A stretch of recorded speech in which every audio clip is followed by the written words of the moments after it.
묻겠습니다.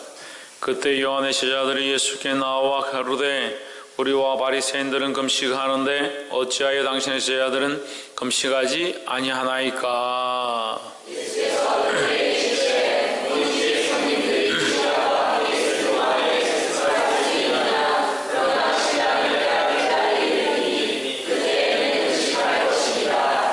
생배 조각을 낡은 옷에 붙이는 자가 없나니 이는 기운 것이 그 옷을 당기어 헤어짐이 더하게 됨이요.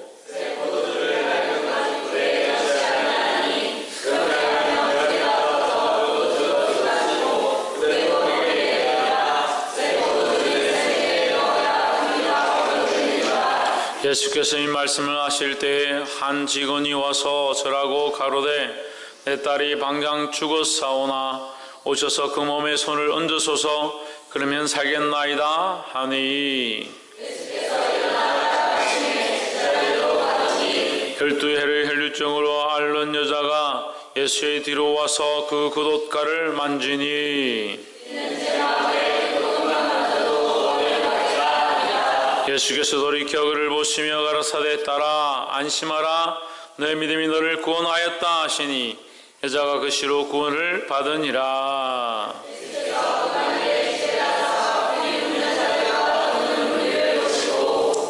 가라사대 물러가라 이 소녀가 죽은 것이 아니라 잔다 하시니 저들이 비웃더라.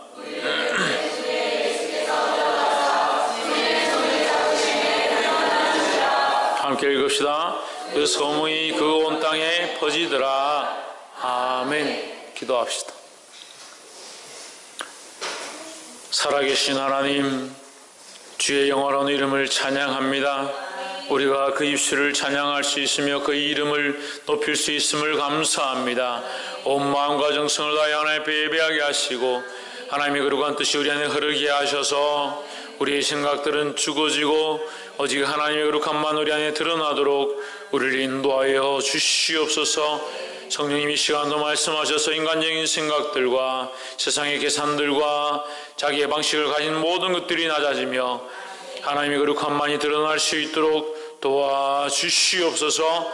주의 이름을 찬양하며 살아 역사하시는 예수 그리스도 이름으로 기도하옵나이다. 아멘. 할렐루야. 우리 옆에 사는 인사합시다. 사랑합니다. 축복합니다. 할렐루야. 우리 말씀의 제목을 한번 읽어봅시다. 시작. 어떤 소문? 터져야 할 소문. 우리가 마닐라 필리핀 마닐라에 핑통북가에 사실 거기는 우리가 교회가 굉장히 예쁜 것들 아까 사진에서 봤지만 그곳은 그냥 아무것도 없는 허울판에다가 거기 사는 사람들은 뭘 하고 사느냐, 쓰레기를 뒤져서 거기 있는 플라스틱이나 철근들을 꺼내서 그걸 팔아서 먹고 살고, 그래서 사는 것이 굉장히 열악한 그런 지방에, 그런 지역에 우리가 갔습니다. 비행기를 내려서 내릴 때는 그 시내가 굉장히 아름답고 빌딩 숲이 있고 그런 것들을 봅니다. 하지만 그 바로 뒤편에 가난한 자들이 있고 강가에 판자로 지어진, 대나무로 지어진 집들이 그 강가 위에 2층, 3층으로 지어져 있는 것들을 보게 됩니다. 빈부격차가 굉장히 심한 거죠. 우리가 한 시간 정도 산으로 들어갔을 때 그 핑통북가이라는 그 지역에 이 교회가 너무 아름답게 지어졌는데 그 주변에 집들이 없었습니다. 우리가 처음 그 교회를 건축할 때 입당 예배에 갔을 때 제가 작년에 가고 그 우리 문 입구에 보시면 감사패를 받아왔지만 그때만 해도 주위에 정말 집들이 돼지우리 같은, 우리가 말하는 돼지우리, 우리 요즘 돼지우리도 좋죠. 시멘트로 다 공구리 쳐서 하니까 대나무나 이런 거로 짓지 않죠. 나무나 이런 거 짓지 않죠. 근데 그런 집에 살고 있는 겁니다. 근데 이번에 가니까 다 이게 블록을 쌓아서 이게 집을 지어놓은 거예요. 새로 지어놓은 거예요. 이 교회 근처에. 그래, 이상하다. 어떻게 이 산속에 저런 집들이 지어졌고 이 사람들이 뭐 새로 이사를 다 왔나? 그런 생각을 했는데 제가 가만히 생각해 보니까 이 교회를 한 1년 넘게 지었잖아요. 1년 넘게 지었잖아요. 그래서 제가 그런 생각이 들더라고요. 이 건물을 지으면서 벽돌을 쌓고 와서 동네 사람들이 와서 임금을 주면서 일을 시켰잖아요. 이 막노동을 하고 그 사람들은 이제 포크레인이나 뭐 이런 게 없으니까 전부 손으로 다 짓습니다. 그러니까 그거 하면 임금을 받잖아요. 이 사람들이 받는 임금이 실제로 거기서 그 산 속에 이 휴지 주면서 폐지 주면서 사는 이 사람들의 입장에서는 굉장히 큰 거예요. 그러니까 그걸 임금을 받아서 뭘 하냐? 이게 딴 데 쓰지 않고 임금을 가지고 자재를 사는 거죠. 자재를 사서 그 자재를 볼록을 샀으면 볼록을 가지고 그걸 집에 쌓고 자기가 세면 발라가지고 집을 지어놓은 자기 집을 거기서 한 집 교회 짓는 거 보고 자기가 그 자재 좀 사가지고 집을 지어놓은. 그러니까 이 교회 주변에 있는 사람들이 같이 교회에 나오고 또 그 사람들이 또 그 자재를 사서 자기 집을 새로 짓고. 그러니까 소문이 교회가 들어왔으니까 이 주변이 발전한다, 발전한 것 같아요. 가서 보면. 그래서 참 감사한 거예요. 그 사람들이 우리 교회랑 똑같아요. 교회 물 필요하면 교회 와서 물 떠가지고 배고프면 교회 와서 밥 먹죠. 그런 것처럼 거기도 애들이 다 와서 방학 때니까 교회 와서 다 살고 다 놀고. 지금 그 건기가 돼서 비가 오지 않습니다. 비가 오지 않는데 그 교회는 그래도 물을 써야 되니까 물을 돈을 주고 대서 이게 교회에다 연결해서 쓰고 있습니다. 그 물을 마을 주민들이 와서 그냥 퍼가는 거예요. 그냥 자기들 마음대로 쓰는 거예요. 그러면서 뭐라고 하냐, 교회가 오니까 참 좋다, 여기 교회가 생기니까 참 좋다. 그래 지나갈 동장을 만나면 동장이 그렇게 고맙다고 한대요. 이런 교회를 지어줘서 이 동네가 이렇게 발전해서 감사하다고. 우리가 처음 갔을 때 첫날 하니까 한 50명, 60명 모였는데 그 다음날 이 레크레이션이 재밌고 인형극이 재밌고 다른 것들은 재밌었는지 모르겠지만 그러니까 소문이 나서 그 다음날 되니까 아이들이 더 많이 온 거예요. 한 100명 정도 온 것 같아요. 저기는 이제 방송도 잘 안 되고 뭐 동네에 어떻게 알립니까? 무슨 전화를 가지고 다 연락하는 거 전화도 없습니다. 근데 이 소문을 듣고 오는 거예요. 소문을 듣고 오는 거예요. 이 시대가 좀 발전한 시대였으면 예수님 때도 소문을 듣고 오는 것이 아니라 핸드폰 연락을 듣고 왔다든지 전도지를 받고 왔다든지 이렇게 해야 되는데 소문을 듣고 왔다. 그러니까 우리의 생각에는 어떤 발전한 통신 매체가 있어야 되고 우리 생각에 어떤 뭐가 있어야 된다 생각하지만 하나님 그렇게 일하시지 않는다. 할렐루야. 하나님 그런 것이 없어도 역사하신다라는 겁니다. 그러니까 우리의 인간적인 방법대로 이렇게 돼야 저렇게 돼야 될 거라 생각하는 거 다 우리 생각입니다. 하나님께 맡기기를 주 이름으로 축원합니다. 그래서 이 교회를 통하여 사랑하는 여러분들을 통하여 좋은 소문들이 이 땅에 퍼지고 수많은 영혼들이 하나님 앞에 돌아오는 역사를 보게 되기를 주 이름으로 축원합니다. 그렇지 않다 하더라도 우리의 소망은 하늘에 있으므로 하나님께서 이것을 증산하시고 인도하실 줄 믿습니다. 옆에 사람 보십시오. 하나님의 인도하심을 따릅시다. 할렐루야. 우리가 그래서 아까 그 필리핀에 있는 모롱에 작은 교회를 세우기로 했습니다. 제가 울산의 베데스다 선교회 가서 우리가 교회를 세우고 싶어 합니다. 우리가 그렇게 하려고 성도들과 함께 나눴습니다. 이 성도들 중에 뭐 특별히 반대하시는 분들이 없습니다. 목사님 반대할 기회를 줬어야 반대를 하죠. 어쨌든 반대하고 싫어하는 분들이 별로 없습니다. 우리 성도들이 참 이렇게 잘 순종하고 좋습니다. 이렇게 했더니 그 사람들이 깜짝 놀라는 거예요. 너희 교회 성도들이 몇 명인데 교회를 짓느냐? 우리 교회 집사님들 한 10분 됩니다. 어른 성도들 열 몇 분이고 학생 청년들이 한 20명. 그래서 합치면 한 세례교인 이상이 한 30명 정도. 전에 우리 권사님 투표할 때 보니까 세례교인 이상이 30명이다. 그래서 돈을 버는 사람이 몇 명이냐 여기서 30명 중에 10명도 안 되죠. 이 직장 다니는 사람이 한 5명밖에 안 됩니다. 이게 하나님의 방식이 아니면 세상의 방식대로 계산하면 이게 수지타산이 안 나오는 거예요. 이 교회 자체가 운영이 되고 있을 수가 없어요. 여기 6년 동안 어떻게 이 교회가 운영되겠습니까?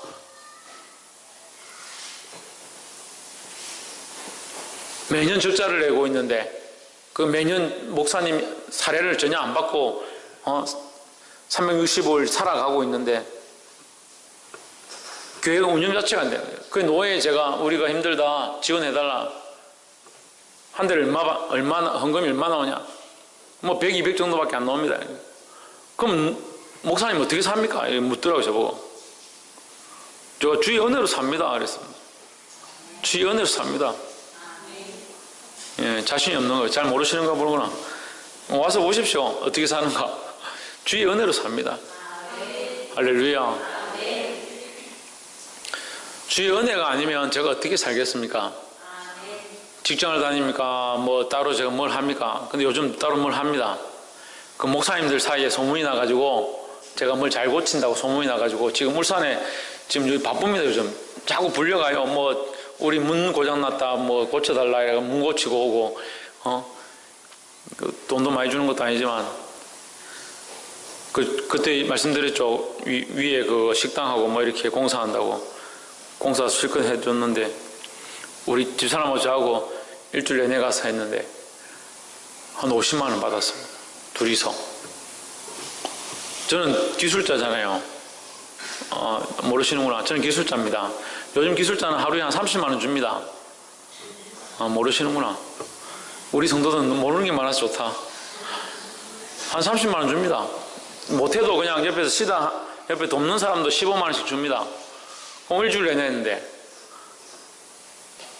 그래도 감사하죠. 어쨌든 교회 일을 감당했고 그 교회를 또 아름답게 했고 저는 돈의 많고 적음에 대해서 별로 그렇게 뭐 신경 쓰지 않기 때문에 감사하게 생각합니다.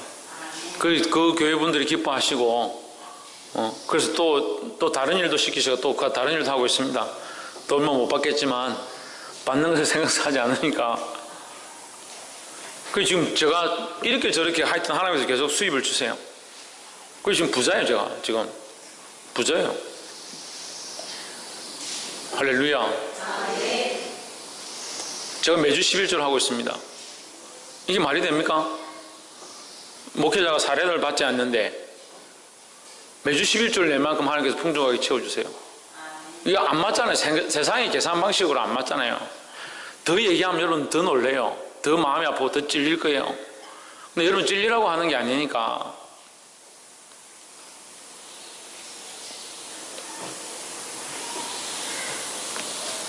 때로는 아이들 먹을 게 없어서 GS25시하고 자매 계련을 맺었습니다. 거기 날짜가 지나서 좀 안 팔리는 음식들은 저희들이 가져와서 먹습니다. 어디 내놓고 얘기하기 부끄럽죠? 근데 부끄럽지 않습니다. 우리가 그렇게 해서 그것들을 주를 위해 쓸 수 있다면 얼마나 감사하네요. 우리 교회가 지을 때 5억 들였는데 지금 빚이 1억밖에 안 남았다. 그 동료 목사님들 깜짝 놀라는 거예요. 어떻게 그러냐? 그 주의 은혜죠. 어떻게 그러냐? 계산을 어떻게 합니까? 그게 주의 은혜인데. 주의 은혜는요, 사람의 방식으로 계산되어지는 게 아닙니다. 그래서 수많은 사람들이 이렇게 하면 된다, 저렇게 하면 된다, 이것이 방법이다. 그 사람의 방법입니다.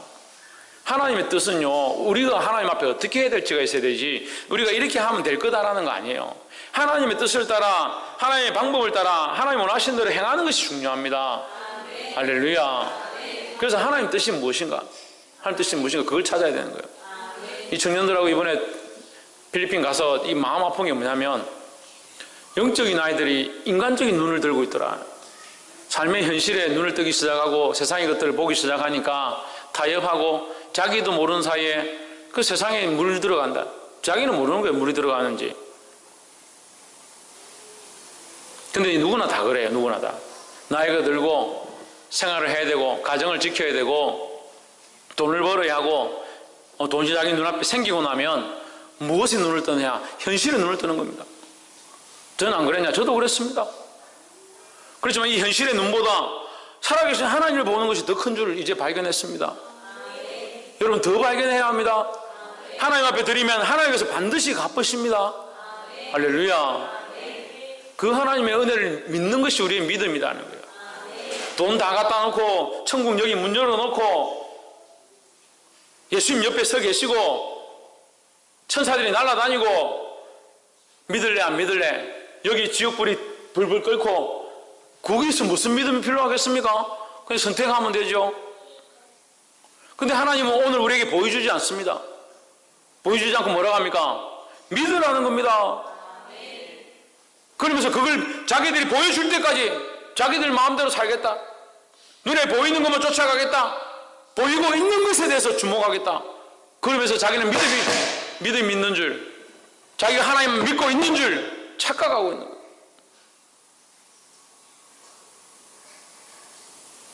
절대 보이는 것을 믿는 것은 믿음이 아닙니다. 볼 수 없는 것을 믿는 것이고 보이지 않는 것을 믿는 것이 믿음입니다. 지금 내 앞에 현실이 갑갑하고 답답하고 보이지 않고 열리지 않지만 하나님이 하실 것들을 믿는 믿음이 참 믿음인 줄 믿습니다. 필리핀에 가기 전까지 사실 저도 모르는 교회를 몰랐어요. 모르는 그 지역을 몰랐어요. 그리고 우리가 이렇게 열악한 상황 가운데 2천만 원을 가지고 교회를 짓겠다고 하는데 사람들이 너 2천만 원가 되겠나? 다 걱정하는 겁니다. 그래서 누가 땅을 준다 하면 짓겠습니다. 그런 생각을 가지고 2천만 원만 가지고 어쨌든 2천만 원 넘으면 안 된다. 너무 우리가 못한다. 2천만 원 가지고. 근데 손으로 계산해봐도 안 돼요. 계산해봐도 오늘 우리가 작정을 했는데 안 돼요. 2천만 원 안 돼요. 근데 눈물이 나고 감사한 거는 아이들이 우리 이 중학생 아이들이 5천 원씩 한 달에 5천 원 하겠습니다. 학생들이 10,000원 하겠습니다. 그렇게 낸 거예요. 5천 원 정도는 자리 없는데 일본 한 구자가 10만 원이고 두 구자가 20만 원이고 3구자가 30만 원이고 4번이 뭐예요? 기타 짝대기 10,000원인데 거기 최소 10,000원은 써야지. 근데 그걸 찍찍 긋고 0.5 얼마나 이뻐요. 얼마나 이뻐. 이거 하나님 지으시겠다는 거예요. 이거를 지으시겠다는 마음을 저한테 더 강력하게 주시는 거예요. 우리가 그 모롱의 그런 땅에 있는지 몰랐어요. 그런 모롱이라는 지역이 있는지도 몰랐어요. 거기에 그들이 모임을 하고 있는지도 몰랐습니다. 그곳 가운데 그런 건물들이 세워져 있는 줄도 몰랐습니다. 하나님께서 우리에게 그 길을 인도하시는 거예요. 그 하나님 다 준비해 주셨습니다. 이미 준비하고 계시고 일하고 있었습니다. 우리가 쓰임 받으면 돼요. 쓰임 받으면. 저는 확신이 있기 때문에 두렵지 않습니다. 지금 대충 계산해 보니까 11구자 정도 돼요. 11구자. 지금 들어와 있는 게 11구자 정도 되는데 저 포함해가 11구자거든요. 그래서 제가 이제 기도하고 그런 마음이 들어서 아이들 그 써낸 걸 보고 안 되겠다. 우리 식구가 다 하자.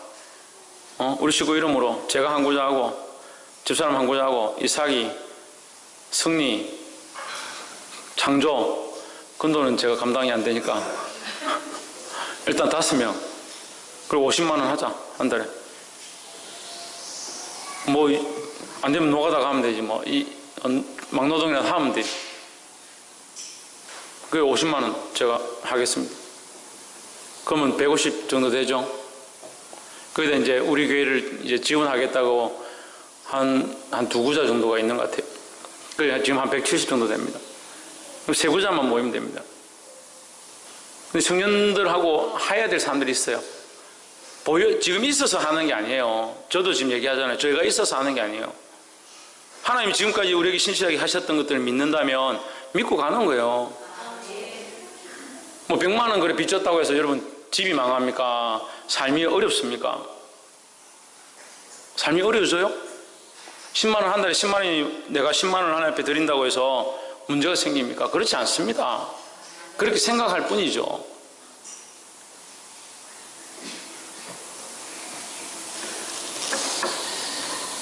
교회 어떤 사람들은 교회 그럼 재작년에도 1,000만 원 정도 마이너스고 작년도 한 400만 원 마이너스인데 그럼 뭐 교회 어떻게 삽니까? 하나님 저희가 어떻게 일하신다고 말씀하셨어요? 제가 말씀드렸죠. 제가 아직 삼성 패밀리로 되어 있습니다. 희한한 거는요. 삼성 그 카드에서 전화가 와서 삼성 가족 회원 여러분 이러면서 저한테 전화를 하는 거예요. 회원님 이렇게 하면서 우스 회원님 이렇게 하면서 지금 매년 한도가 늘어나요. 이상하게 한도가 매년 늘어나요. 제가 1,000만 원 한도를 가지고 시작했거든요. 근데 직장 안 다니잖아요. 그래서 교회를 하고 있잖아요. 근데 삼성 가족으로 취급을 해주면서 자기들이 대우를 하는데 이게 1,000만 원이 2,000만 원 되고 3,000만 원 되고 지금 제가 한도가 4,100만 원 됐어요. 삼성 카드 한도가 4,100만 원 됐어요. 그럼 빚을 얼마 지고 있느냐? 카드 빚으로 2천만 원 지고 있습니다. 그래서 억울하냐? 하나도 안 억울합니다. 슬프냐? 하나도 안 슬픕니다. 기쁩니다. 왜요? 그것 또한 하나님이 하시게 하시는 일이니까. 할렐루야. 그래 지금 왜 조용한 자입니까? 왜 아멘 안 하고 조용한 자입니까? 다 머리 굴리거든. 저 2천만 원을 빚어지고 있으면 어떻게 사노? 뭐 어떤 놈? 그럼 왜 그렇게 걱정합니까? 왜 그런 생각을 합니까? 참이 죄송하지만 자매들은 머릿속에 하나님이 원하시는 믿음을 갖는 게 참 힘들어요. 자식이 아프면 기도부터 해야 되는데 이걸 병원에 데려가서 어떻게 가면 병원에 가려면 차가 어떻게 들고 기름이 있고 없고 뭐 남편이 지금 외출을 해야 되고 그런 생각만 먼저 하는 거예요. 하나님 앞에 이 일들을 할 때 믿음을 가지고 결단하는 것도 필요한데 그래서 모세를 보냈지. 예? 그래서 모세를 보냈지. 다른 여자를 보냈으면 그거 얼마나 고민을 했겠어요. 계산한다고 몇만 명 데리고 나오려면 뭐 수레가 몇 개 있어야 되고 소가 몇 개 있어야 되고 그렇게 하다가 못 갈 거 아니야. 먹고 살려면 뭐 빵을 몇 개 들고 와야 되고 뭐 가는 거리가 얼마고 그 전부 다 빌립 같아. 빌립 같아. 옆에서 한번 보십시오. 빌립 같은 이런 말은 또 잘 안 하려네. 빌립 같은 인간적인 생각을 버립시다. 할렐루야. 제가 그 오병이어 말씀 전할 때 말씀드렸어요. 빌립은 인간적인 계산을 하고 있었다. 뭘 볼 수 없었기 때문에. 예수님의 전능하심을 볼 수 없었기 때문에 예수님이 지금까지 그들 곁에서 권능을 행하시고 역사를 행하셨던 그것을 잊어버리고 빵을 줘라. 이렇게 빵만 계산하는 거예요. 사람 머리와 빵수와 그러니까 100데나리온이 있어도 지금 모자랍니다. 당장 그 얘기부터 하는 계산부터 하는 거예요.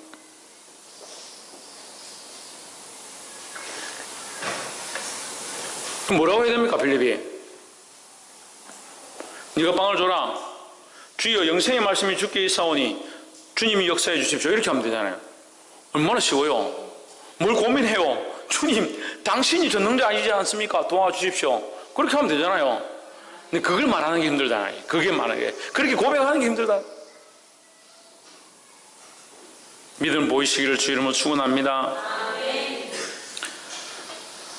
본문 말씀 잠깐 보겠습니다. 14절 그때 요한의 제자들이 예수께 나와 가로되 우리와 바리새인들은 금식하는데 어찌하여 당신의 제자들은 금식하지 아니하나이까? 금식 때가 내가 바리새인들과 요한의 제자들이 금식했다. 이때 그 요한이 죽은 때인지 안 죽은 때인지 모르겠습니다. 근데 요한의 제자들과 바리새인들이 금식하는데 왜 당신의 제자들은 금식하지 않습니까? 근데 예수님이 다른 대답을 엉뚱한 대답을 합니다. 15절 예수께서 저에게 이르시되 혼인집 손님들이 신랑과 함께 있을 동안에 슬퍼할 수 있느냐? 그러나 신랑을 빼앗길 날이 이르리니 그때에는 금식할 것이라 하십니다. 그럼 자 우리가 여기서 본문을 해석할 때 이렇게 보세요. 우리가 알 수 있는 단어가 뭘까요? 신랑은 알 수 있죠. 신랑은 그죠? 우리가 믿음의 눈으로 보통 이 말씀을 해석할 때 신랑은 뭡니까? 예수님이고 신부는 누굽니까? 우리죠. 그죠? 우리가 신부고 예수님이 신랑이다. 그럼 해석이 이제 시작되는 거예요. 신랑이 함께 있다. 누구와? 우리와 함께 있는 거죠. 신랑이 우리와 함께 있다는 것은 뭡니까? 기쁘죠. 좋죠. 축제죠. 기다렸던 그 신랑이 왔다는 거죠. 그럼 기다렸던 메시아가 우리에게 오셨다.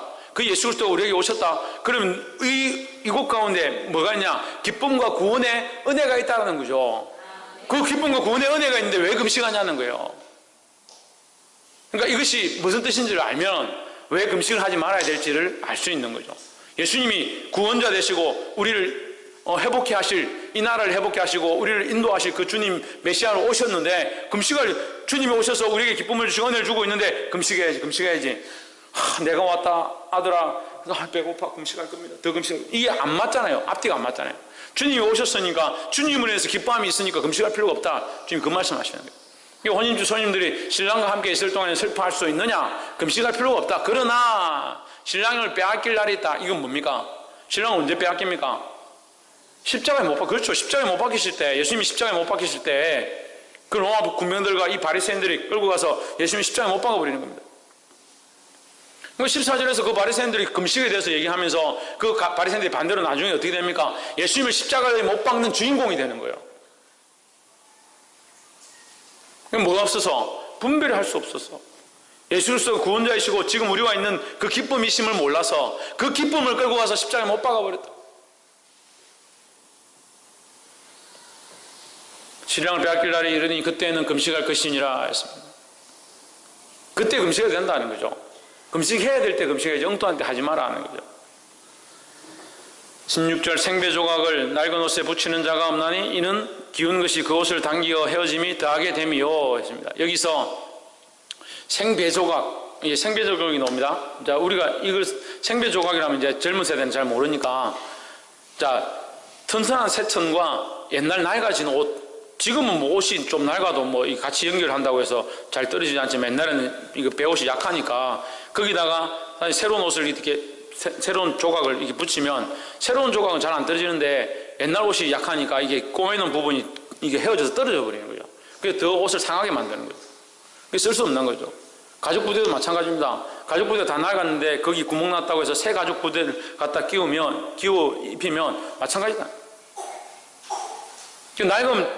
낡은 그 포도주 부대에다가 이제 그 물통 같은 데다가 새 포도주를 부으면 그 안에 발효된 그런 것들 때문에 이 새 포도주가 금방 발효되고 헝겊처럼 되어버린다 이 말이죠. 그럼 생배조각은 뭐냐? 생배조각은 새 것이라는 새 것, 그죠? 낡은 것은 옛 것이라는 거죠. 그럼 옛 것은 뭐고 새 것은 뭐냐? 그럼 새 것은 뭐예요? 예수 그리스도죠. 예수 그리스도로 주어지는 새로운 법이라는 거죠. 그래서 새로운 법, 새 율법이 바뀌어서 새게 된 게 아니라 그 율법을 더 온전케 하시기 위해서 주님이 오셨다라는 거죠. 하나님의 법이 더 온전케 되었다라고 해석하는 게 더 타당합니다.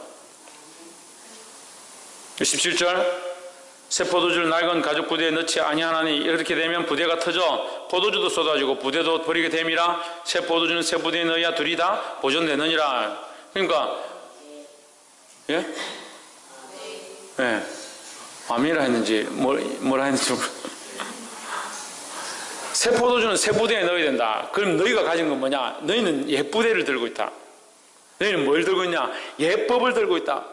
옛 율법에 사로잡혀서 거기에 갇혀서 하나님이 우리에게 주신 이 구원의 기쁨을 느끼지 못한다. 그러므로 너희는 옛 법을 가지고 자꾸 금식해야지, 그 율법을 따라가야지, 그 형식을 따라가야지, 그것만 주장하고 있다. 그렇게 하다 보니까 뭘 못 찾는다. 참된 예수 그리스도를 못 발견하고 그 그리스도로 말미암아 주어진 구원의 은총을 입지 못한다는 거죠. 그래서 하나님은 뭘 하기 원한다? 이 옛 것을 바꾸어서 어떻게 새 것으로 바꾸기 원하신다는 거예요. 할렐루야. 그래서 너희 옛 것도 버리고 새 것만 취하라고 하는 것이 아니라 뭐요? 둘이 다 보존되기를 원하시는 겁니다. 17절 후반절에 했죠. 이 둘이 다 가죽 부대와 이 포도주와 이것이 둘 다 보존되기를 원하시는 것이 하나님의 마음이다 하는 거죠. 그러니까 옛 법도 하나님의 뜻을 따라 지켜야 하고 이제 새 법도 하나님의 사랑으로 주어진 이 법을 지키는 것이 필요하다라는 겁니다. 18절에 예수께서 이 말씀을 하실 때에 한 직원이 와서 저라고 가로되 내 딸이 당장 죽었사오나 오셔서 그 몸에 손을 얹으소서 그러면 살겠나이다. 여기 뭘 봅니까? 여기서 놀라운 게 뭡니까? 이 틀린 게 두 가지가 나옵니다. 문장이 틀린 게 나와요. 뭐 죽었죠? 죽었으면 뭡니까? 끝났죠? 소망이 없죠? 가능성이 없는 겁니다. 근데 뭐랍니까? 당신이 손을 얹으면 살겠습니다. 할렐루야. 이게 뭡니까? 믿음입니다. 이 현실을 이겨내는 믿음입니다. 소망이 없는 것에 소망을 가지는 것이 뭐냐? 그게 믿음이라는 거예요. 가능성이 없는데 어떻게 가능성을 가지느냐? 믿음의 눈을 들어서 주님을 바라보는 겁니다. 할렐루야. 우리로는 할 수 없습니다. 우리의 방법은 할 수 없습니다. 그러니까 주님이 오셔서 당신이 오셔서 손을 얹어 주십시오. 이 믿음이 저와 여러분 안에 회복되어지기를 주의 이름으로 축원합니다. 세상을 다 가졌다 하더라도 세상의 모든 것들을 다 소유한다 하더라도 하나님 향한 믿음이 없다면 죽은 거예요. 죽은 거.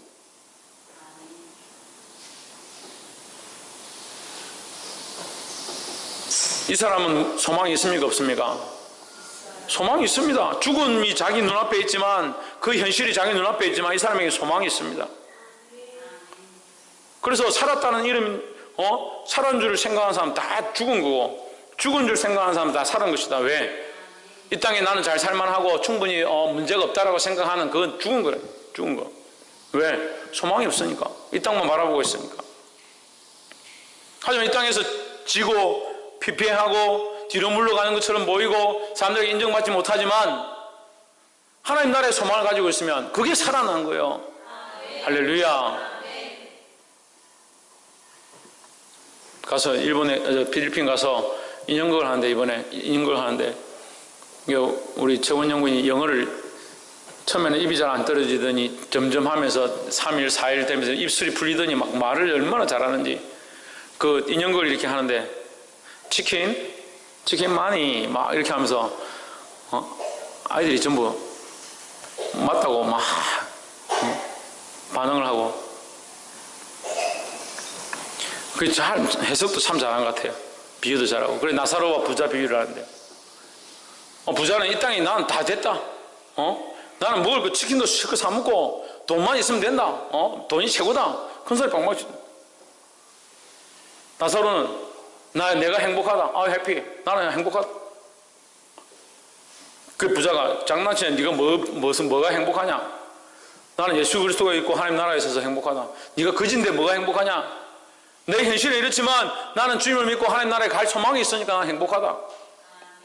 그 부자는 나는 돈이 있고 나는 이 먹고 살고 이게 살고 있기 때문에 이게 즐겁기 때문에 나는 행복하다. 부자도 행복하다고 나사로도 행복하다. 나중에 누가 화를 내냐? 부자가 화를 내는 거야. 예수 믿으라 하니까 화를 내는 거야. 자기가 살고 행복한데 아무 문제 없는데 박선이 뒤에 가서 있어. 아무 문제 없는데 그런 생각을 하는 거죠. 근데 결국에 어떻게 됩니까? 이게 그 부자가 이제 불에 타야 되는데 우리가 이게 무대를 다 못 만들어 가지고 급하게 가놓으니까 이게 불을 못 만들잖아요. 불을 어떻게 표현할까 하다가 새우깡, 아이들이 먹고 나 새우깡 봉지를 잘라, 새우깡 약간 빨갛잖아요. 그 빨간 부분을 막 잘라 가지고 이제 테이프로 붙여 가지고 이게 가지처럼 이렇게 해가 불꽃이라고 막 이렇게 했는데 좀 실감나다. 리얼하대. 이거 반짝반짝하면 막 흔들리잖아요. 그래 만들어 가지고 하고, 그 자기는 행복했는데 지금 불구덩이 가 있는 거예요. 나사로는 가난하고 힘들었지만 예수님으로 인해서 그 소망을 가지었다. 그래서 구름 위에 예수님과 함께 있는 겁니다. 그걸 보고 부러워하는 거예요. 둘 다 자기 기쁨을 가지고 있는 것처럼 보였죠. 자기 소망을 가지고 있는 것처럼 보였죠. 그렇지만 하나는 죽은 소망이고 하나는 사는 소망이라는 거예요.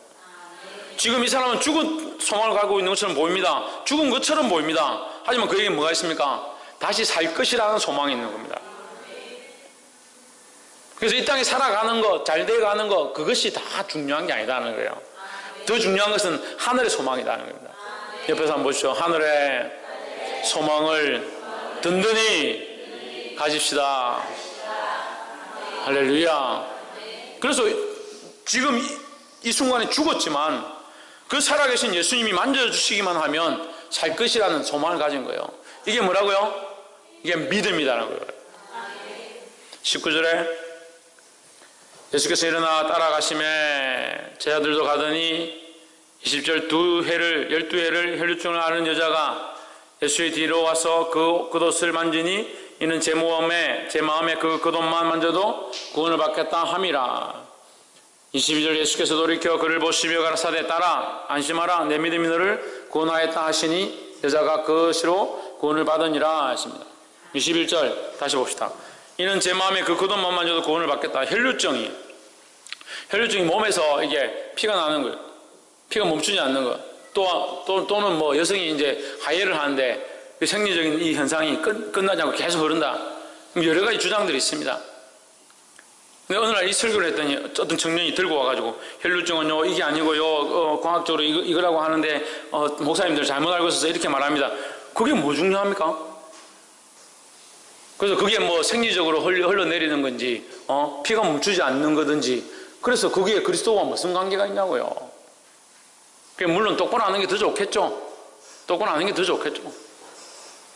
하지만 중심은 그게 아니에요. 더 귀한 것을 취해야죠. 마르다가 잘못된 게 아니라 마리아가 더 귀한 것을 선택했으니 빼앗기지 않는다 했습니다. 근데 자꾸 여러분들 연약하면 자꾸 뭐 보냐면 밖에 거, 겉에 거, 주위 거 이런 것만 보는 거예요. 근데 이 여인은 뭘 가지고 있었습니까? 병도 가지고 있고 또 뭘도 가지고 있습니까? 믿음도 가지고 있습니다. 그 겉옷만 만져도 구원을 받겠다. 이 우리가 말씀을 이렇게 볼 때 겉옷은 항상 비천한 거, 세상에 오염된 거, 지저분한 거 그렇게 봅니다. 근데 겉옷을 만져도 되겠다. 그 지저분하게 먼지 묻은 그 옷을 만지면 되겠다는 게 뭐예요? 그 겉옷에게 바라보는 게 아니잖아요. 겉옷을 중심에 두는 건 아닙니다. 그러니까 그가 겉옷만 만져도 된다고 생각하는 거죠. 왜?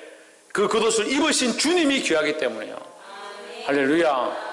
우리가 이 사역이 힘들고 어렵고 이 복음대로 믿음대로 살아가는 것이 힘들다 할지라도 이 일들이 중요한 것이 아니라 이그 가운데 주인 되신 하나님이 중요하고 예수 그리스도가 중요하기 때문에 이 일을 통해서 하나님께서 이루실 것들을 믿는 겁니다. 할렐루야. 어떤 청년들은 제가 필리핀에 이렇게 가고 중국에 가고 일본에 가고 선교를 하고 다니니까 목사님이 해외 다니시는 거 좋아하는 것 같아서. 해외 다니면 뭘 좋아해요? 저는 일본 음식도 입에 안 맞아요. 중국 음식은 더 입에 안 맞아요. 필리핀 음식은 죄송합니다만 죽겠습니다.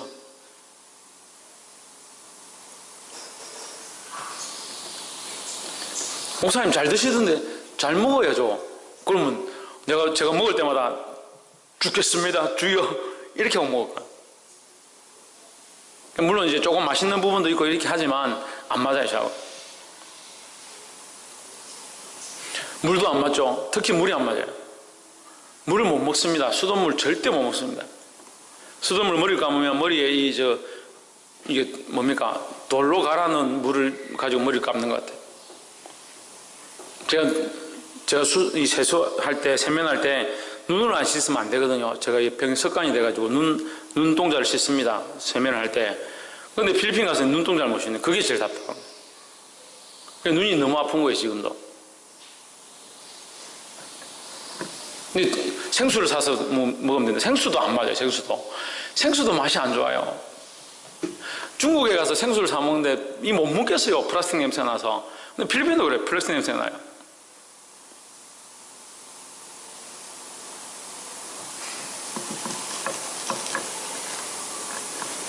그런 것들만 생각하면 어떻게 일을 하겠습니까? 그런 걸 보는 게 아니에요. 연약함들도 있고 부족함들도 있고 힘든 것도 있지만 그걸 보는 게 아니라 하나님이 이 일들 가운데 행하실 것, 하나님께서 결국 이루실 것들, 그것을 믿는 믿음을 하는 거예요. 할렐루야. 그러니까 이 여인이 겉옷을 만졌지만 겉옷을 보고 겉옷에 의지하고 겉옷을 살아내서 만든 게 아니에요. 그 살아계신 예수 그리스도, 그가 전능자이시고 구원자이시고 그 겉옷만 만져도 그분과 함께하는 그 옆에만 있어도 구원함을 받겠다는 믿음을 가진 겁니다. 할렐루야. 그래 22절에 주님 뭘 보십니까? 그 여인의 마음을 보시고 22절 그의 믿음을 보시고 내 믿음이 너를 구원하였다라고 하신 거예요. 할렐루야. 보게 되기를 주의 이름으로 축원합니다. 23절 예수께서 그 지구의 집에 가서 피리 부는 자들과 헌화하는 무리를 보시고 가라사대 물러가라. 이 소녀가 죽은 것이 아니라 잔다 하시니 저들이 비웃더라 하십니다. 왜 잔다고 했겠습니까?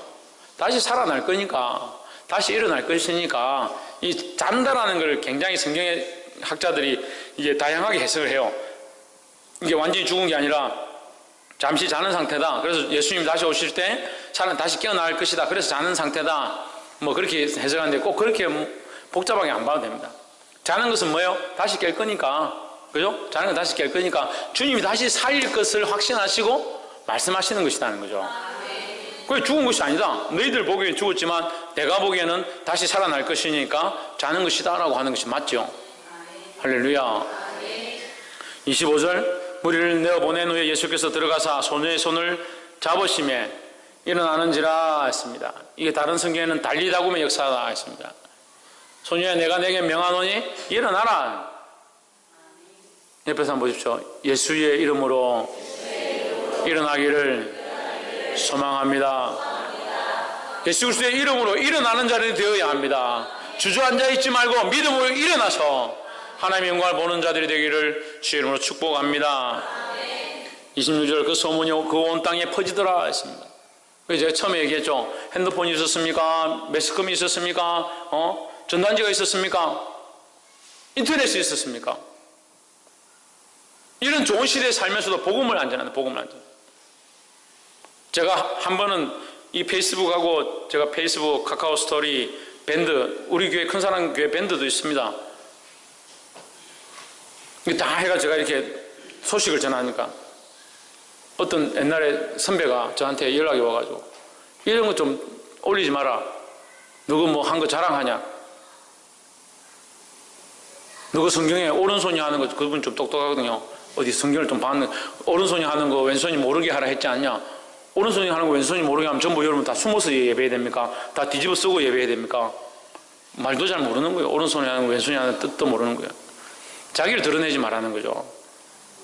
오른뺨을 때리면 왼뺨을 갖다 대는 게 그게 뭡니까? 자기는 죽고 오른뺨을 맞은 자기 자아의 아픔은 잊어버리고 주님의 사랑으로 왼뺨을 갖다 대라는 거지. 자기 자아가 맞아서 기분 나쁜데 그 기분 나쁨을 들고 한 번만 더 때려봐라 하고 왼뺨 대고 그게 아닙니다. 자기 자아가 살아있는데 그건 무슨 대가 뭐합니까? 맞는 게 손해죠. 그럴 때는 차라리 내가 가서 도망가는 게 낫지. 가서 조용한 데 가서 기도하는 게 낫지. 오른손이 하는 거 왼손이 모르게 하라.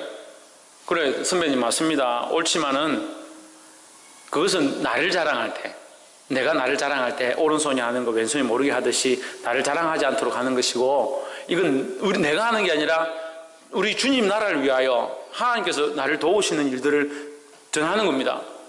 그러니까 나를 자랑하는 것이 아니니까 나는 앞으로 계속 이 일들을 할 것입니다. 이랬어요. 그러니까 그다음부터 아무 소리 안 해요. 아무 소리 안 하고 저한테 제가 이렇게 이런 필리핀 가서 사역하고 왔다 이렇게 하면 자기가 좋아요 이렇게 누르고 저한테 글도 남기고 이렇게 하는 거예요. 모르니까요. 예수 그리스도를 모르니까요. 사람의 인간적으로 생각하는, 인간적으로 풀이하는 겁니다.